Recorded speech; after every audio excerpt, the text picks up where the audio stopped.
Assalamualaikum warahmatullahi wabarakatuh. Saya Dimas Raditya Sanjaya dengan NPM 223510087. Di sini saya akan presentasi materi React Native Deployment yang saya rangkum dari video pertemuan 15. Dan tugas ini untuk melengkapi tugas pertemuan ke-15 saya di mata kuliah DPM. Baiklah, lanjut saja. Yang pertama ada Basic with Expogo. Expogo memfasilitasi pengujian aplikasi React Native langsung di perangkat mobile tanpa proses build manual tahapan. Tahapan pertama itu unduh dan pasang aplikasi Expogo di perangkat iOS atau Android. Yang kedua, gunakan perintah Expo Start di terminal untuk menjalankan proyek. Yang ketiga, pindai QR Code yang muncul dengan Expogo untuk menjalankan aplikasi di perangkat. Kelebihan dan kekurangan Expogo ini, kelebihan pertama itu ada live reloading, memungkinkan melihat perubahan secara real time. Yang kedua ada cross-platform testing, dapat diuji pada berbagai perangkat tanpa build manual. Kekurangan yang pertama terbatas pada Expo SDK yang tersedia. Tidak bisa menggunakan fitur native tertentu. Beberapa keterbatasan dalam hal performa untuk aplikasi besar atau kompleks. Ya, selanjutnya ada Expo Prebuild. Expo Prebuild memungkinkan pengembangan aplikasi dengan dukungan mode native. Tahapan yang pertama itu menjalankan perintah Expo Prebuild untuk membuat proyek yang menyertakan kode natif.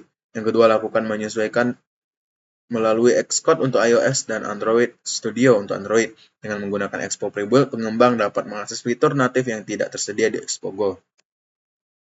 Kelebihan dan kekurangan Expo Prebuild. Kelebihan pertama yaitu mendukung penggunaan mobile natif, memungkinkan aplikasi lebih kompleks, mengizinkan kustomisasi lebih dalam pada aplikasi. Kekurangannya yaitu proses build lebih rumit dan memerlukan perangkat pengembangan seperti macOS untuk iOS tidak.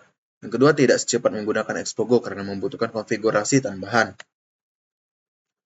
Berikutnya ada building with Xcode. Xcode digunakan untuk membangun aplikasi iOS. Langkah-langkah pertama yaitu buka proyek yang telah di-prebuild di Xcode. Yang kedua, lakukan konfigurasi aplikasi dan klik build untuk menghasilkan file IPA. Xcode memberikan kontrol penuh terhadap aplikasi iOS, tetapi memerlukan perangkat macOS. Kelebihan dan kekurangannya itu yang pertama ada memberikan kontrol penuh atas pengembangan aplikasi iOS dengan akses ke semua fitur dan aplikasi alat Apple. Yang kedua, integrasi langsung dengan perangkat dan ekosistem Apple seperti simulator dan test flight. Kekurangannya itu hanya dapat dijalankan di perangkat macOS. Yang kedua, membutuhkan pemahaman mendalam tentang ekosistem Apple yang bisa menjadi tantangan bagi pemula. Berikutnya ada building through Android Studio. Android Studio adalah platform utama untuk mengembang aplikasi Android. Tahapan pertama yaitu buka proyek yang sudah disiapkan di Android Studio. Yang kedua, atur konfigurasi aplikasi, lalu jalankan proses build untuk melakukan file APK.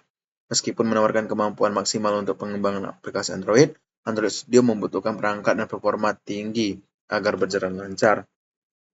Kelebihan dan kekurangan dari building through Android Studio ini, kelebihan pertama itu memberikan kontrol penuh untuk pengembang aplikasi Android. Yang kedua, didukung langsung oleh Google dengan alat debugging dan fitur terkini. Kekurangannya itu membutuhkan perangkat dengan spesifikasi tinggi untuk performa yang optimal. Yang kedua, proses build dapat berjalan lambat, terutama untuk proses besar. Ini proyek besar. Berikutnya ada Expo Application Service. Expo Application Service adalah layanan yang memungkinkan proses build dan distribusi aplikasi yang lebih mudah. Fitur utama IaaS yaitu ada build untuk membangun aplikasi secara cloud-based, submit untuk mengirimkan aplikasi ke store, update untuk memperbarui aplikasi tanpa melakukan build ulang. Kelebihan dan kekurangannya itu, kelebihan pertama yaitu build berbasis cloud. Proses build dilakukan di cloud sehingga tidak membutuhkan perangkat dengan spesifikasi tinggi. Yang kedua, kemudahan otomasi, mempermudah pengolahan pipeline, CI atau CD, CI atau CD untuk aplikasi. Yang ketiga ada multi-platform, mendukung build aplikasi untuk Android dan iOS. Kekurangan yang pertama yaitu ketergantungan kepada layanan pihak ketiga, memerlukan koneksi internet dan bergantung pada infrastruktur IaaS. Yang kedua ada kurang fleksibel untuk proyek kompleks, mungkin tidak cocok untuk aplikasi dengan konfigurasi khusus atau yang menggunakan banyak modul native di luar ekosistem Expo. Nah, perbandingan antara semua metode, perbandingan antara Expogo, Expo Prebuild, Xcode, Android Studio, dan IaaS, yaitu yang pertama ada Expogo dengan kelebihan cepat dan tidak perlu build manual. Kekurangannya itu terbatas pada Expo SDK. Metode yang kedua ada Expo Prebuild, dapat menggunakan native modules, tapi lebih rumit dibanding Expo. Berikutnya yang ketiga ada Xcode, kelebihan itu kontrol penuh pada iOS, kekurangan yang memerlukan perangkat macOS. Yang keempat ada Android Studio, kelebihannya mendukung Android dengan kontrol penuh, tapi memerlukan spesifikasi komputer yang lebih tinggi.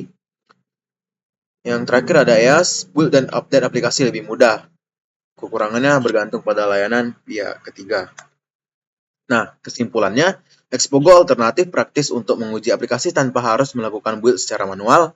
Expo Prebuild memungkinkan integrasi dengan modul natif untuk pengembangan aplikasi. Xcode dan Android Studio itu menawarkan kendali maksimal tetapi memerlukan perangkat keras atau spesifikasi tertentu. EAS membantu menyederhanakan proses build, distribusi, dan pembaruan aplikasi melalui layanan berbasis cloud. Sekian presentasi dari saya, lebih dan kurang saya mohon maaf. Saya akhiri. Assalamualaikum warahmatullahi wabarakatuh.